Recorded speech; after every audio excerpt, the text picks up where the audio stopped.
Salvation is calling. Salvation is calling.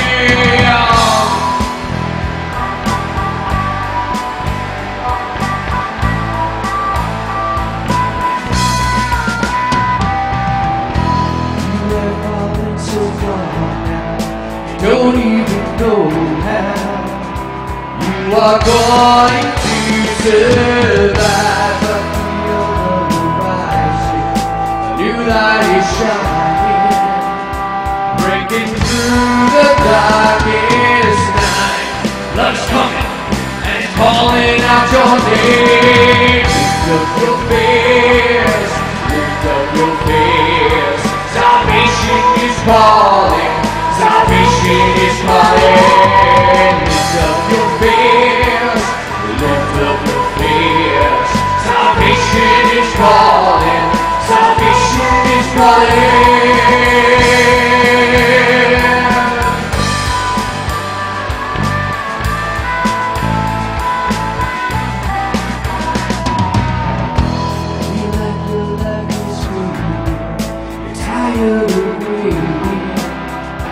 For your moment to arrive, but tomorrow will bring a song that you can sing, and your heart is gonna rise. Love's coming and it's calling out your name. Lift up your face, lift up your face. Salvation is calling, salvation is calling. Lift up your fears, lift up your fears.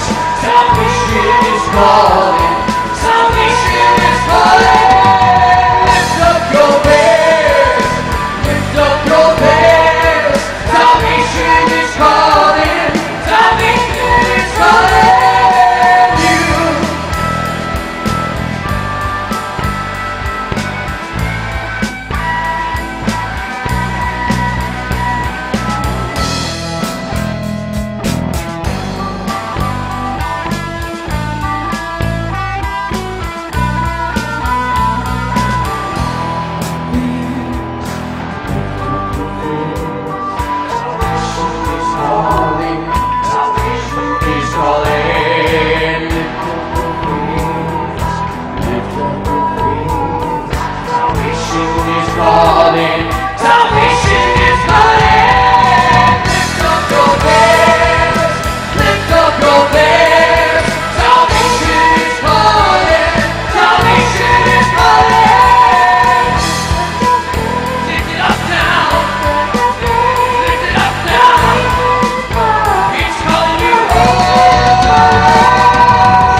Salvation's on its way.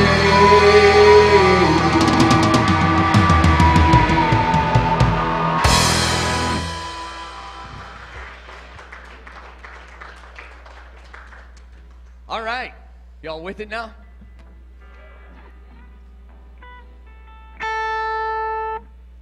One, two, three, 4, 5, 6.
Loves us.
how He loves. Yeah, His His portion. He is our prize, drawn to the redemption by the grace in His eyes. His grace is an ocean we're all sinking. So heaven meets earth like an unforeseen kiss, and heart turns lightly inside of my chest.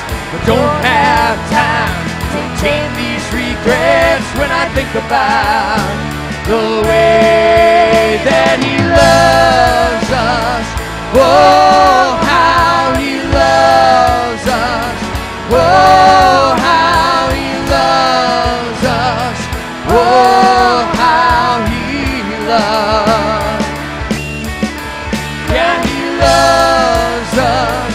Oh, how He loves us. Oh, how He loves us. Oh, how He loves.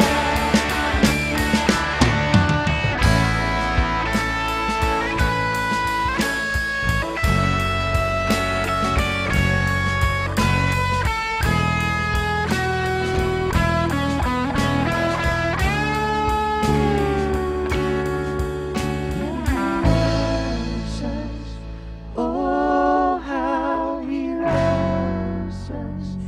Oh, how He loves us. Oh, how He loves. Yeah, He loves us. Oh, how He loves us. Oh, how He loves us.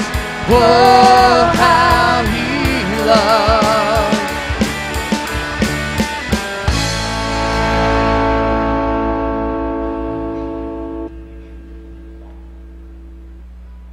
Oh, how You love us. Lord, and we are so grateful for that love. We thank You for the grace that You give us each and every day. And we ask that today You use this time together to strengthen our relationship with You. In Jesus' name we pray.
above all names and worthy of all praise. And my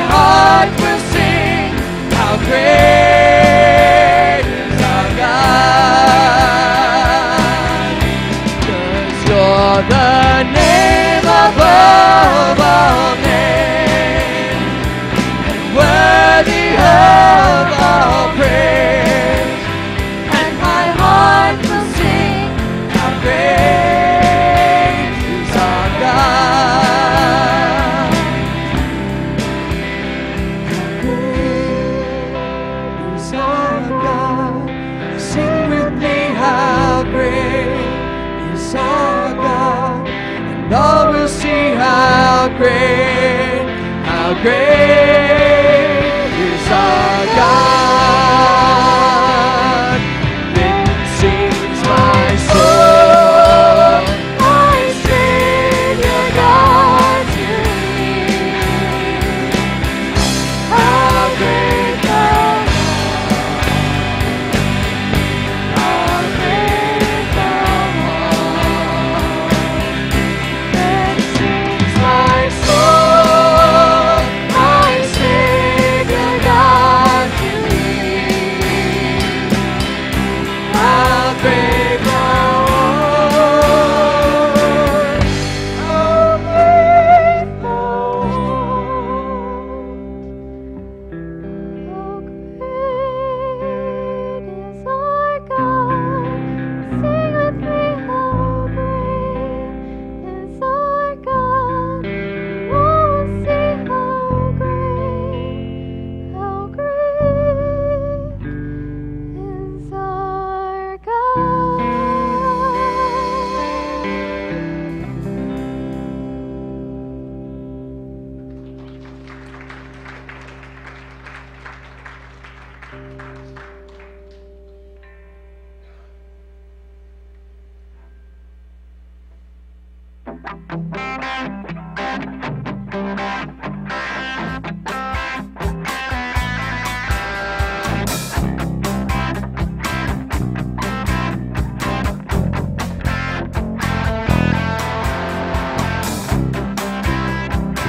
Lord, we stand amazed by your love and grace. Lord, let us be praised to you.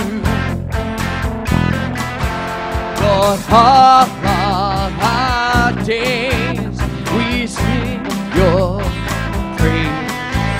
Lord, let us be praised to you. Seeking we find you, ask and receive you. Nothing is too great for you. I offer my life, a humble sacrifice. Lord, let me live this life for you. Let me be who you make me. Lord, let my life be praised to you. I want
be praised to you. I want to bring glory to King. Lord, let my life be praised to you. Seeking me finding, ask and receive. Nothing is too great for you. I offer my life, a humble sacrifice. Lord, let me live this life for you.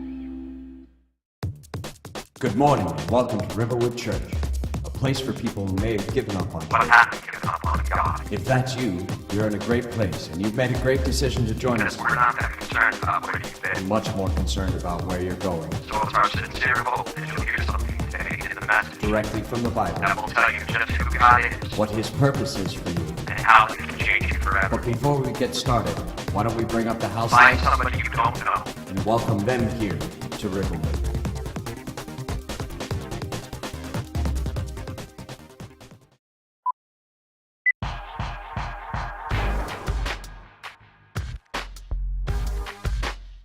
Next, I wanted to draw your attention to the program you received when you came in today.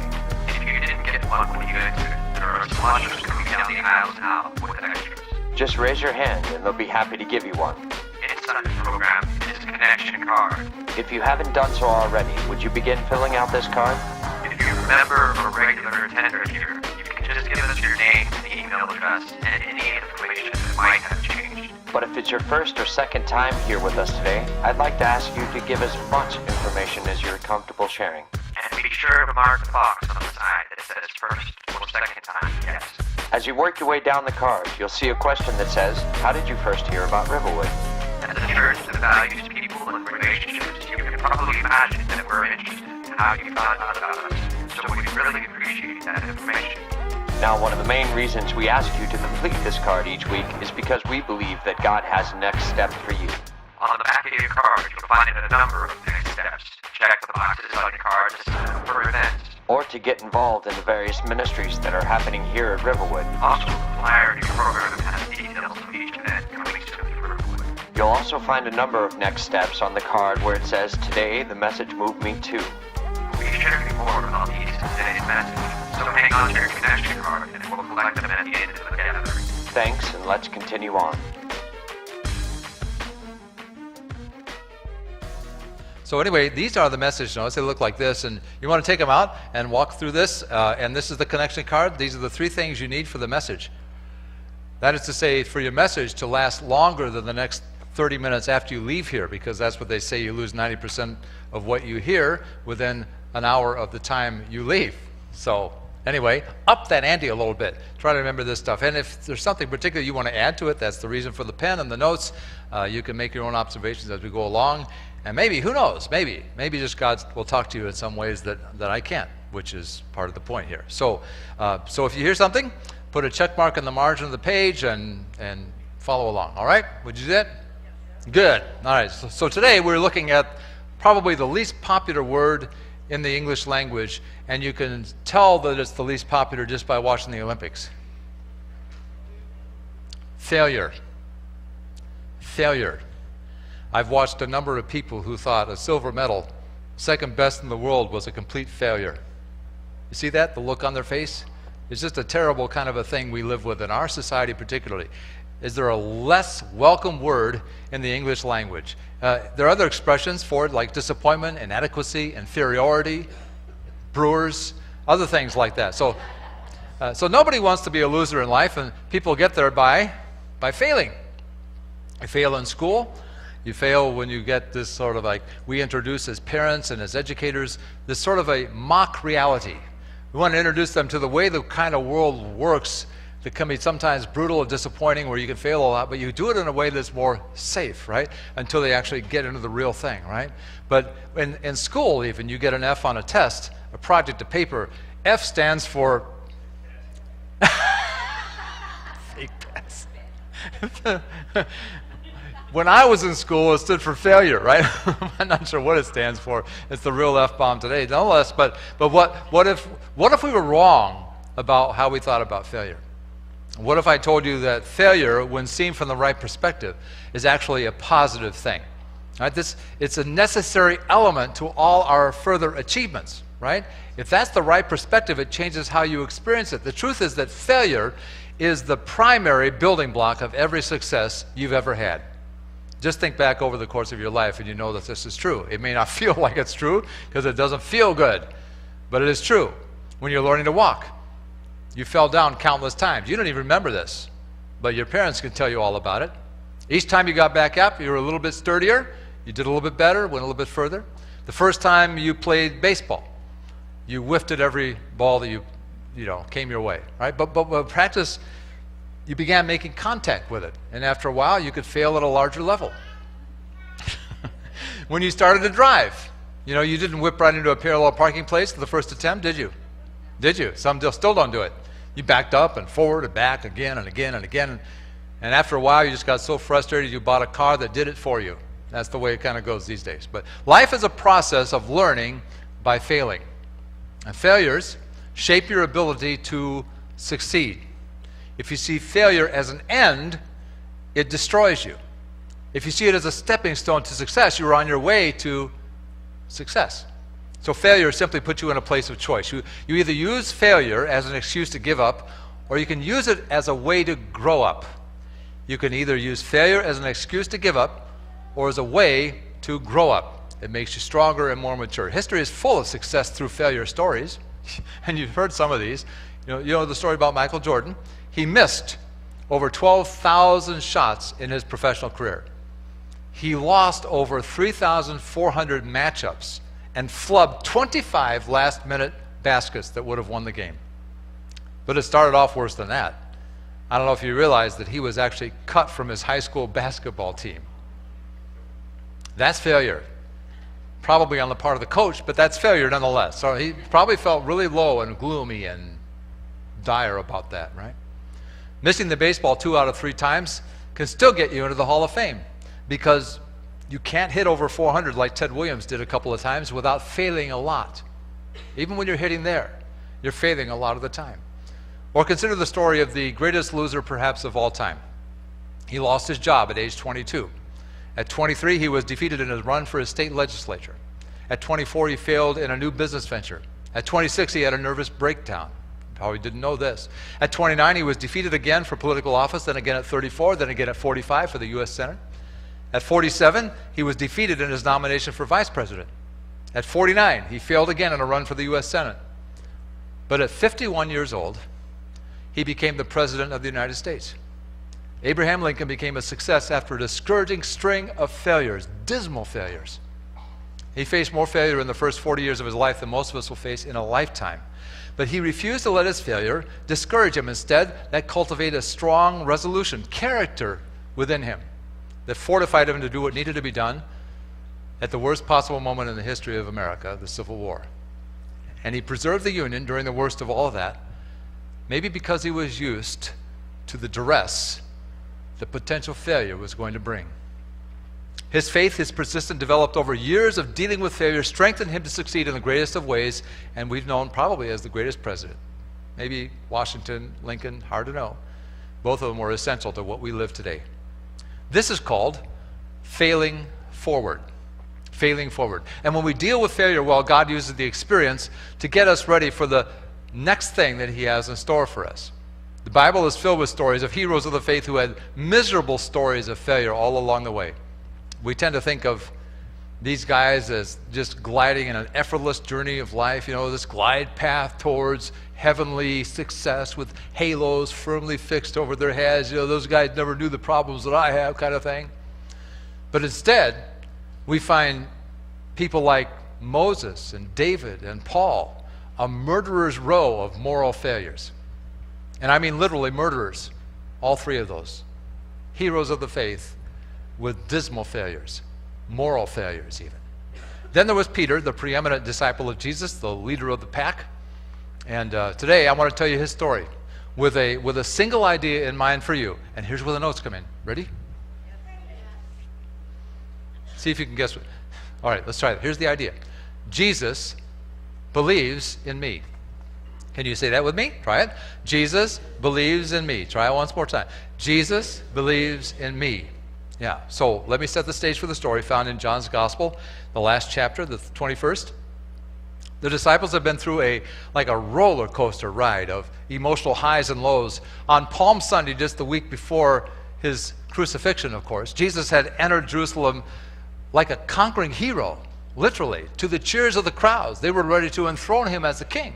His followers thought the kingdom was at hand. They thought it was in the glove now. They were all ready. They were ready for the great takeover as the Messiah prophesied to come for centuries of time had finally arrived, and their moment had come. Nothing could be more exciting and more fulfilling than this moment. They thought that it was all going to happen now. They were about to win and win big. But in the coming days, all their dreams were shattered, and all of them were scattered. It was a terrible moment for them. They went from the highest of highs to the lowest of the lows, just like that. Every one of them, despite their devotion to Jesus and their declared allegiance, denied him and ran away in terror. We know the story of Peter, but they all did this. Nothing could be more discouraging and hopeless than this. Their careers had failed. They had failed, right? Everything they had given their lives for had failed. They all left the life they knew to do this, focused on nothing but this for 3 years plus. And now, it was all in tatters. Complete failure. Then, Jesus appeared alive again. Surprise! Kind of like, and nobody could have been more surprised than them because they watched him die. And talk about the unexpected. They thought it was over, and they thought they were the next in line for extinction. That's why they were running, hiding. Jesus found them hiding out first. Then, as the days turned into weeks, he found them and slowly restored them from their failed state of mind and their failed state, generally speaking. So here's Peter's story of redemption, found in chapter 21 of John. It's in your notes, by the way, too. You knew that, right? Because you were already looking? Yes. Some of you said, yep, got that. Okay, and some of you don't remember how that works. See, it's right here. It's like on this. Okay, here we go. Later, Jesus appeared again to the disciples beside the Sea of Galilee. This is how it happened. Several of the disciples were there. Catch the names here. Simon Peter, Thomas, nicknamed the twin, Nathanael from Cana in Galilee, the sons of Zebedee, that's 4 and 5, and 2 other disciples, unnamed. We're not really sure who those guys were. Jesus appeared multiple times to groups of people after the resurrection. This was the third group meeting, if you will. Jesus came to them. He found Peter, Nathanael, James, and John, and 3 others. And this was the way the story started, right? Way back when, 3.5 years earlier, they had started with this same group of people. They were brothers, they were cousins, they were partners together in a fishing business. They were close as people could be. They were family close, they were work close, they had known the ups and downs of everything. They had lived through the experience with Jesus for 3.5 years. They were close. They were also back home. They were back on the lake called Galilee, where they had lived, where they had made their living. So here's the question. Why were they there? Why were they there? They had to get there from Jerusalem, where they had watched Jesus die. That means to say, this was not an accident. They didn't get there on the way to vacation. They had to walk about 35, 40 miles to get there. It's simple, though. Here's the reason why we're there. We're told. Verse 3, Simon Peter said, I'm going fishing. And they said, we'll come too. So they went out in the boat, but they caught nothing all night. Now note this, Jesus is still, or Peter is still the leader of this group. They're all following him. And Pete is still the slow learner that he always was. Now catch this. These are professional fishermen. They're professionals. They fished all night. They got nothing. Like zip, nothing. They had failed at discipleship. They were following Jesus. Somehow, when it was all on the line, they all ran off. They failed there. Their second career. Now they went back to their first career, fishing, what they knew best, and they failed to catch a thing. Now, okay, well, maybe just a sandal and a Mountain Dew can, something like that, but they didn't catch any fish. Verse 4, at dawn, Jesus was standing on the beach, but the disciples couldn't see who he was. He called out, fellas, have you caught any fish? Great, just rub it in. You ever go fishing, and somebody comes in with a string, and did you catch anything? Because they're happy and you're not. No, they reply. I can hear that. No. Right? And then he said, the answer to every fishing problem, well, throw out your net on the right side of the boat and you'll get some. Now this is true. Every good fisherman knows it. The real key to catching fish when they aren't biting at all is switch to the other side of the boat. Starboard to port, your lucky t-shirt inside out, the one you haven't washed since the Cubs won the division. With your Bears rally cap that worked once during a full moon. Hey, this works every time, right? That's how you catch fish. They were pros. But this technique had actually worked one other time. And we find this story in Luke chapter 5. It records the same kind of event. A similar miracle that so impressed these same guys, the same ones that he's doing this to now, that they left everything and they followed Jesus the first time. And now he reproduces the very same event. He found them back at the same place, back with the same people, back doing the same thing, and catch this, the thing they weren't supposed to be doing. Talk about busted. You ever get that place with God? Where suddenly you find yourself in the wrong place at the wrong time doing the wrong thing and you know it? And then Jesus shows up. Awkward. So they did. They threw it on the other side of the water and they couldn't haul in the net because there were so many fish in it. Then, the one who gets it, the disciple Jesus loved. Now, that's John, by the way. When you see this in the Gospel of John, we tend to think, the disciple Jesus loved and didn't love you. No, it's not that. The point is that he's a modest guy. He doesn't want to actually say his name in writing. So it's a very much of a cultural kind of a thing. The disciple Jesus loved. I'm just one of the guys kind of thing. And he said to Peter, dawn, not just sun coming up over the water, it dawns on him. I've seen this before. It's the Lord. When Simon Peter heard that it was the Lord, he put on his tunic for his trip for work, jumped into the water, and headed ashore. The others, that's funny. The others stayed with the boat and pulled the loaded net to the shore, for they were only about 100 yards from shore. Now John gets it first. Mysterious stranger appears out of nowhere, tells us pros how to fish, and we win big. It must be Buddha. Or Jesus, probably.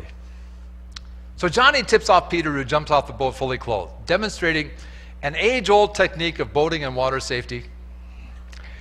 Not very far offshore, so he knows it, I guess. He heads straight for Jesus. Now, you got to admit, at least he's consistent in his impulsive reactions to things.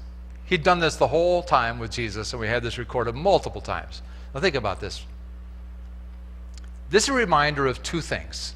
First thing is this.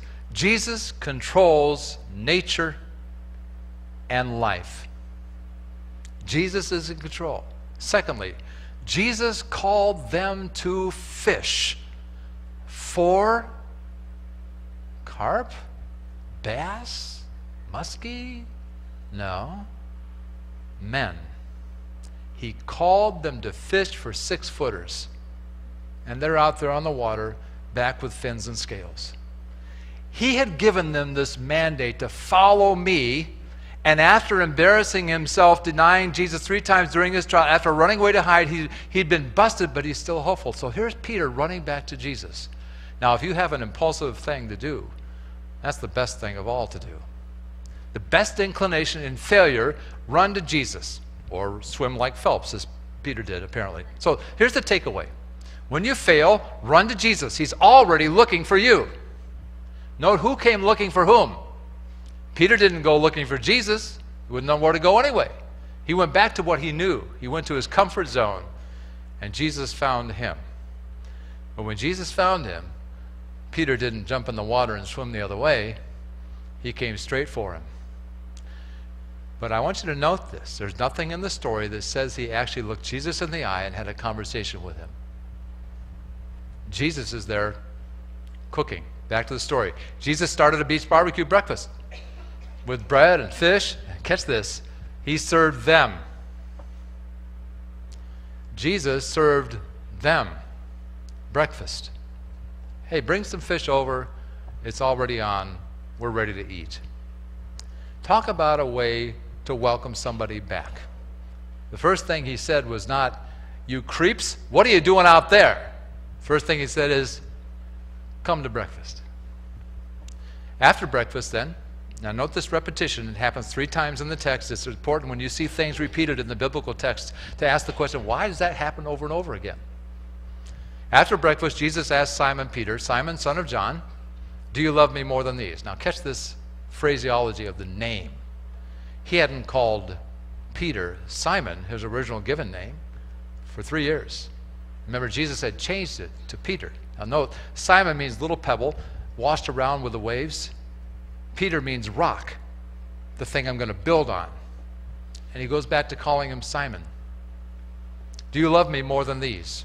"Yes, Lord," Peter replied. "You know I love you." "Then feed my lambs," Jesus told me. And this is the repetition right there. That's the first of them. Here's the pattern he repeated. "Do you love me?"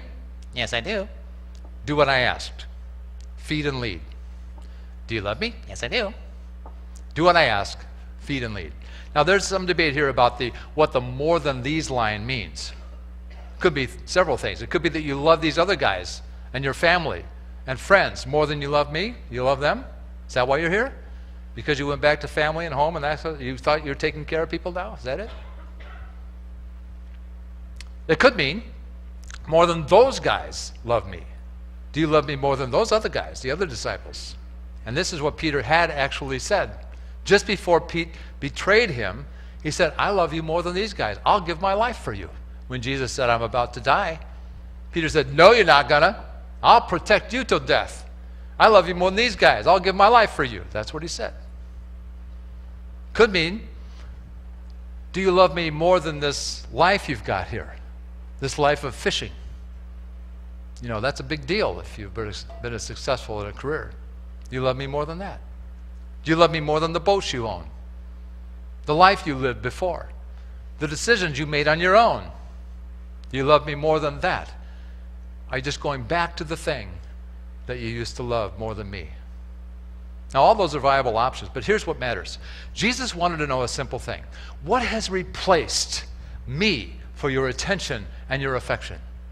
What have you given your heart to now that reflects something different than where you were when you were following me? And we could ask the same question ourselves almost every day, and it'd be a smart thing to do so. It's the same thing he still asks us. Who's calling the shots for you, right? Who makes the final decision in your life? Who decides who you love, what you do, where you go, where you sleep, with whom you sleep? Who decides this stuff? You? Am I in the conversation at all? Do you love your countertops more than me? Do you love your F-150 crew cab more than you want me? Do you love your husband, your wife, your child, your dog, your cat more than me? Are you more committed to me than you are to work, to your hobbies, to your hunting, to your soccer, to your Olympic game watching? Now, I know I'm getting personal here, but just... What is your love priority? Does Jesus get your prime devotion? Back to the story, verse 16. Jesus repeated the question. "Simon, son of John, do you love me?" Yes, Lord. You know I love you. "Then take care of my sheep," Jesus said. Once more, if you love me, feed them, lead them.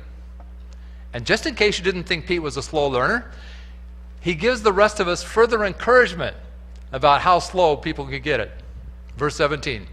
A third time he asked him, "Simon, son of John," note the name again, do you love me? I find that personally encouraging, don't you? Hey, if Pete took that long, maybe there's hope for me. So we don't see this in the English translation, but the word for love changes throughout this exchange. There are two words used for love here. There are three used in the New Testament. Two of them are used here. One expression is phileo, which means brotherly love. Philadelphia. Philos, Delphia, Adelphia, which is love of brother. Philadelphia is the city of brotherly love, right? That's where it comes from. It's actually a combination of Greek and Latin. It was the same in Latin, I think. Just so you know. Now when you're standing at the watercolor, you say, hey, you know what Philadelphia means, don't you? You can do that. The other expression is agape. Sometimes you've heard that, seen it on bumper stickers. Here's what it means. It's a different kind of love. Brotherly love is I love you because you're a brother of mine. But agape love means I love you no matter what. It's a sacrificial kind of love. Jesus loved you before you were a child of his. That's sacrificial love. Jesus died for you before you were a child of his. That's agape love. For God so agapied the world that he gave his one and only son, right? That's agape. Now, loosely put, Jesus is asking about the extent of Peter's devotion. Let's say, just generally speaking, that agape is 100% love, all in. And phileo is like 60% love. I love you up to the point where I can't stand you anymore, and then we're done. See the difference? 100%, 60%? So Jesus asked, do you 100% love me? And Peter responds, honestly, mostly. 60% maybe. Maybe a 65% on a good day. This isn't a good day. I'm down to 58. I kind of do, yeah. And this might explain Peter's reaction when the third time Jesus asked him. Peter was hurt that Jesus asked him the question the third time. He said, Lord, do you know everything? You know that I love you? 60%.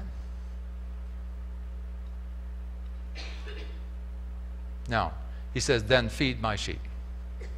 So why did Jesus do this? Why? Well, there are two reasons I think he did. The first reason is this, to reaffirm Peter's devotion. How many times did Peter deny Jesus? And he asked him 3 times, are you in? Are you in? It's not an accusation. It is an invitation. Now, I don't know what you've done in your life you think Jesus could never handle, or you think that he could never forgive you for, or you think you'll never come back now. But this is what Peter did. And that's what Jesus did for him. He reaffirmed Peter's devotion. He wasn't trying to sink him in the sea. He was trying to save him from himself. Second reason, to call him back to his calling. Now listen, when God calls you to something, I promise you it will be impossible. You'll never do it on your own. And you will fail and fail and fail again. God knows I've seen my share of it. But God isn't after you to beat you with a club. He's after you to invite you back to the thing he called you to from the beginning. The question is, where are you going to go? Now listen to this. Jesus still believed in Peter even when Peter did not. Maybe I should say that again. Jesus still believed in Peter even when Peter did not. Verse 18. I tell you the truth, when you were young, you were able to do as you liked. You dressed yourself, went wherever you wanted to go. But when you're old, you will stretch out your hands and others will dress you and take you where you don't want to go. Jesus said this to let him know by what kind of death he would glorify God. Now note, John is writing this and Peter has already died. Crucified on a cross, as history says, upside down outside the gates of Rome.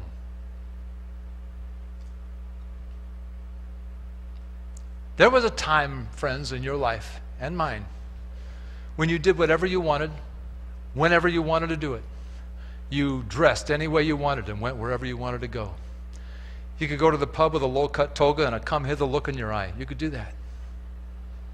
You could smoke your tires, spit tobacco juice in the street, and smoke whatever funny stuff you wanted. You could. You can do that now. You could sleep wherever you wanted, with whoever you wanted, for as long as you wanted. And then you could move on anytime you wanted. You could do that. You were free to do that. You were a slave to your freedom. And you found out I do that again and again and again. I'm empty, unloved, I'm alone, but I'm going to do it again because I can. A slave to freedom. And your life was as empty as it was erotic. That's another kind of love. That's the other Greek word. Then Jesus made you an offer. Follow me, and I will make you. With Peter, he finished the phrase, fisher of men. But I don't care what your life was like. He makes you into something different. He calls you something different, to something different than you once were. He said, fullness of life is in this place. Abundant life. Life to the full is in this place. Nothing like you've known before is in this place. But to follow means follow me. Your plan for your life becomes the same as my plan for your life. It's the only way to get that abundant thing on the other side. This is where God becomes God for any man or woman who does this.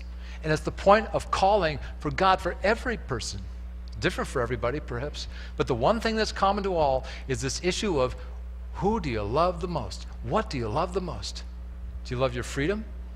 You're unwilling to sacrifice that for life because you think life is found in that free spot that has trapped you in a cage that you'll never get out of on your own?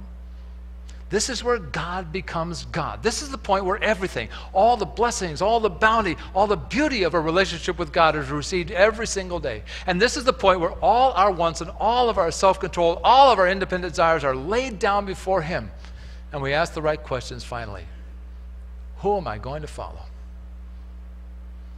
So here's the takeaway. You're asking yourself, is it worth it? Because it sounds like you're giving up everything, right? It sounds like, I lose this, I lose this. I lose the sleepover rights, I lose the boat, I lose the fish, I lose the house, I lose the career, I lose everything. So let me ask you this. What do you think Peter would say now? Let's suppose that Peter, as he is in heaven with Jesus. How do you suppose he judges his losses now versus his gains? We're here today because he said yes. How do you think that scale works for him these days? Losses. Look at all that stuff I gave up. And look what was gained. And Peter became so committed that he gave 100%. He died for his love and devotion to Jesus. Peter gave it all up, right to the cross.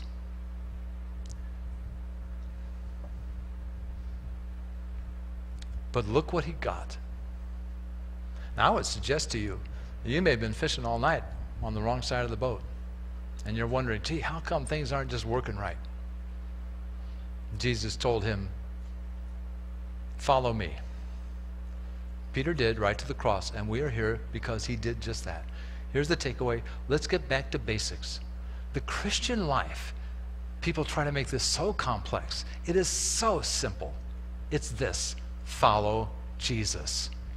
And that means something different for you than it does for me. I have a pretty clear idea what it means for me. I really don't know what it means for you.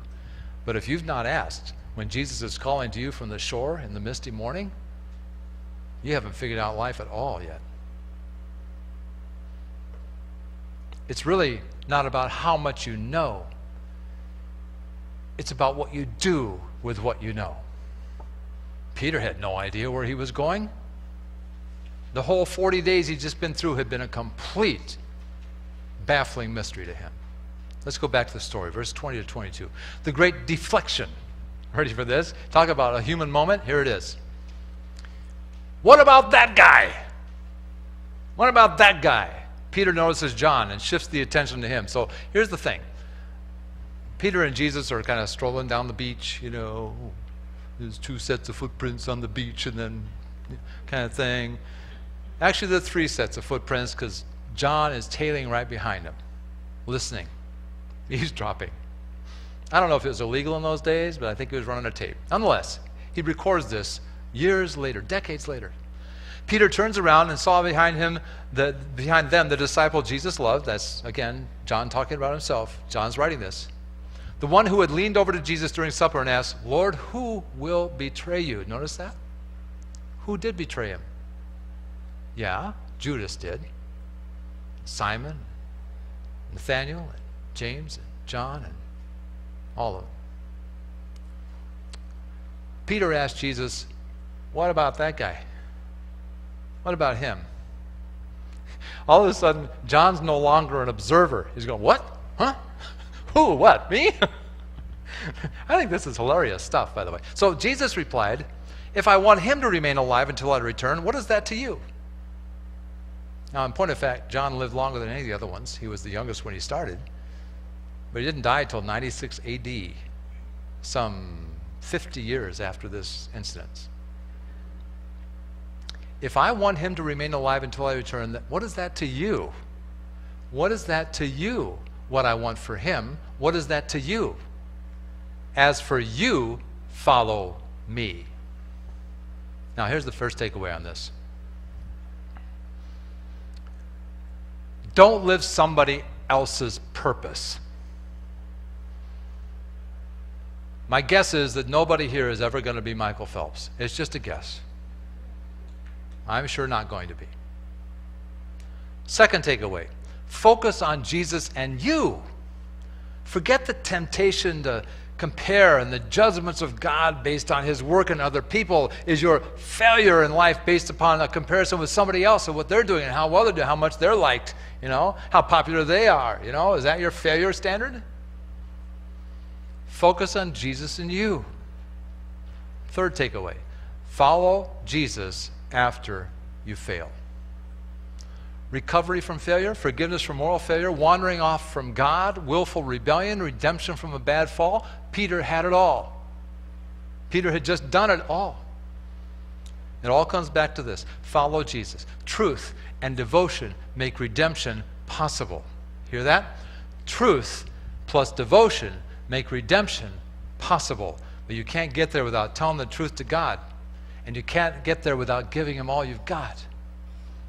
But then, redemption comes to anybody who does that. Maybe the question Jesus wanted Peter to answer was this one.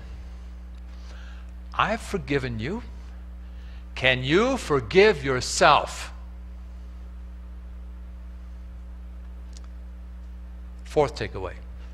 If God says you're forgiven, you're forgiven. Fifth takeaway. If God says, I can use you, he can use you. And the question then is, can you believe that? Now listen, believer, if you're a believer in God, follower of Jesus, I don't know, maybe you're not, but this is true for any human. God has called you from the shores out of the misty morning. Have you caught anything? Maybe it's time for a little assessment of your life. All the stuff you've acquired or done, your accomplishments, your pedigree, your degree on the wall, whatever it happens to be. But have you caught anything? Have you spent another fruitless night in the wrong endeavor? Do you feel the time wasted on sitcoms and silly causes when the real thing is passing you by? He says, do you love me? And you say, well, look at all the nice stuff I've done. Sure, I'm a good person. That must mean I love you. No, it doesn't. Peter would have been called as a good person, probably better than you. Look at the good life I've lived. Look at what I've given. And he says, do you love me more than these? Or is that it? Is that your standard of devotion? Do you love me 100%? Or you're still playing games around 60 or 50 or 38, thinking, well, as long as I'm above average. And he says, are you ready to follow me to the end of your days? Are you doing it? Have you found the plan I have for you? Are you doing it? So he's probing now, right? And you're all thinking, wow, now what? So the first thing to ask is, have the failures of my past become the roadmap of my future? Do they run my life? Are all my successes dependent upon what I've just done, how I screwed up? Is your heart discouraged? Have you given up on this? Have you found yourself saying, I'm going fishing. I don't give a rip what God says. Are you running your future from your failures? Do they dictate your decisions before you give obedience a chance to take you higher? Does your value in life depend on comparisons to somebody else? How many gold medals you've won? Does your value in life depend on that? Jesus says, follow me, I will make you. He did it for a failure like Peter. He can do it for you. Jesus believes in you. So how do you come back from something like that? Well, it's like 3 steps for restoration. Simple little formula. First step, allow your failure to draw you closer to God. Failure doesn't separate you from God. You can allow shame and anger to pull you away from God, or you can make it force you to come to God and let him help you. Now listen, Peter did both of those things. He let his shame of his failure pull him away, and Jesus came looking for him because he knew he wasn't going to come on his own. Listen, he's coming for you. He's probably already there, and that's why you feel the way you do. When Peter recognized that Jesus wasn't ashamed of him, wasn't angry with him, he ran back to him. In Peter's head, he's thinking, I'm never going to see him again. I don't care if he's back from the grave. He doesn't want me anymore. Allow your shame and anger to do the thing it's supposed to do. Take it to the only person who can deal with it. Second step, identify and learn from the source of your failure. There's a reason why you got there. If you don't let failure change you for the better, you've just like wasted the failure. That's why some of us just repeat over and over and over and over and over again, and we think, well, what in the world happened there again? It's supposed to teach us something. If you don't let failure change you for the better, you've wasted the whole thing, and you're likely to repeat it. Identify the root of this problem. With Peter, one of his problems was pride. He was the leader. He was the first guy. He was the main dog. When Jesus told his disciples that one of them would betray him, Peter loudly proclaimed, not me! No. Everybody else. No way it's me. And then it was. Every failure is an integral part of your growth. Do you think Jesus didn't know he was going to do that? Before it ever happened, Jesus said to Peter, this isn't going to go well for you the next 48 hours. Every failure is a part of that. Learn from it, and you pass the test. You become stronger, wiser, more prepared for your next step in life. Third step, find and follow God's new plan for your life. There is one. Failure is a detour. It's not a dead end. And when you give this over to God, he will exchange it for a new plan. It won't be the same probably as the one before. He can replace your negative emotions with strength and faith. He can do that. With God, failure is never final. Follow him. Remember what we said last week. God's will is the highest plan for your life.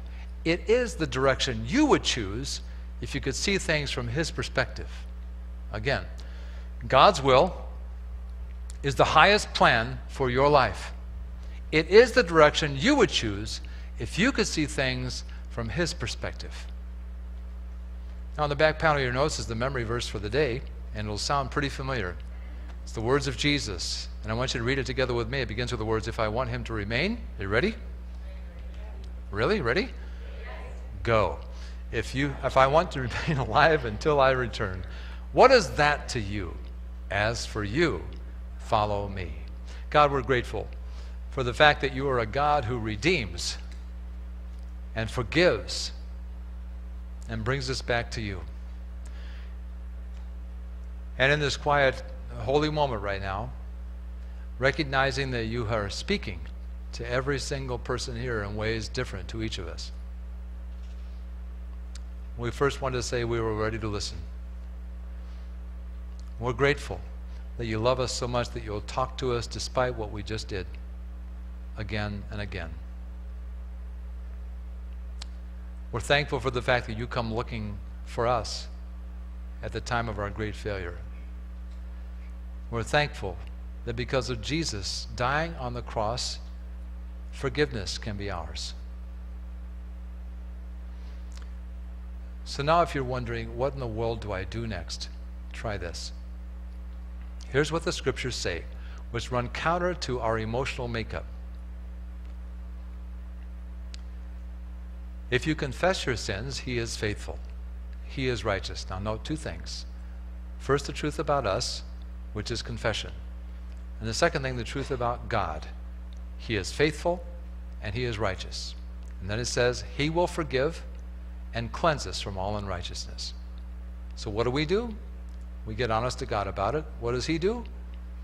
He forgives and restores and is close to us once again because of what Jesus did. Now here's the question. Do you believe that despite how you feel? Something is true here. It's either the things that God said or it is the way you feel. And if it's the way you feel, you'll be up and down tomorrow just the same as you always have been. If it's what you believe God says is true, then things change. You can be forgiven. He's waiting for you to ask, and he promises he will do it. And secondly, it's about this thing of who you've become and the mistakes you've made. The Bible says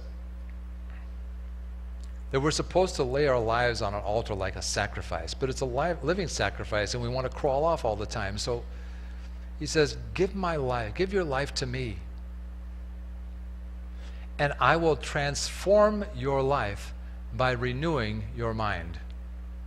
That's not something that happens instantaneously. It's a process of life. This is about leadership, about who's going to be in charge of your life, controlling your next turn, your next decision, the words from your mouth, the actions from your hands, those things. So at this point, you just have to simply surrender to him. Now, I've given you a formula for every day of your life. You should start and end it like this. Jesus, I need you to forgive me. I haven't done what you wanted today in full or in part. I haven't thought your thoughts, spoken your words, lived your life. And I'm sorry. I want you to forgive me. And now, once again, I give my life to you. I want to follow you once again. So, God, we're so grateful to you. Nowhere else in the world is there something like this. You call it grace. Your riches at Christ's expense. And indeed, this is true. We're thankful for a guy like Peter who could demonstrate the thing you wanted to teach us all. We're grateful in the name of Jesus. Everybody agreed and said out loud, amen. Would you take a moment with this card? On the back of this card, there's a memory place for the wrong verse. But you've seen it. It's in your notes. I wonder if it's the wrong one there too. So if you want to figure this thing out, in a couple of weeks we're going to start enrollment for growth groups. Now, if you think this is a decision you can make one day and then everything is all right after that, listen, this wasn't the last mistake Peter made. There's several others recorded in the Bible right after this one. Some things never changed, but he got back every time he went out. So that's the point. When you're doing that, you need people around you, which is the point of growth groups. It's the point of church. This life wasn't meant to be lived alone. And maybe it's time for you to move forward with a better and stronger connection to the church. We're doing this membership minute in a couple of weeks, and then we start the enrollment for the growth groups. This thing is all designed to give you a place to connect, a place where you can look somebody in the eye and say, yeah, I did what I said I was going to do last week. Don't you think that's how it went with the disciples for the rest of their days? Calling each other back to the thing they were supposed to be. That's it. Okay? And then finally, if you saw the table right by the glass doors, there's a wonderful design for we're calling it the kids' garden entrance. And that area between those two doors hasn't looked very good ever since we did the building project 3 years ago.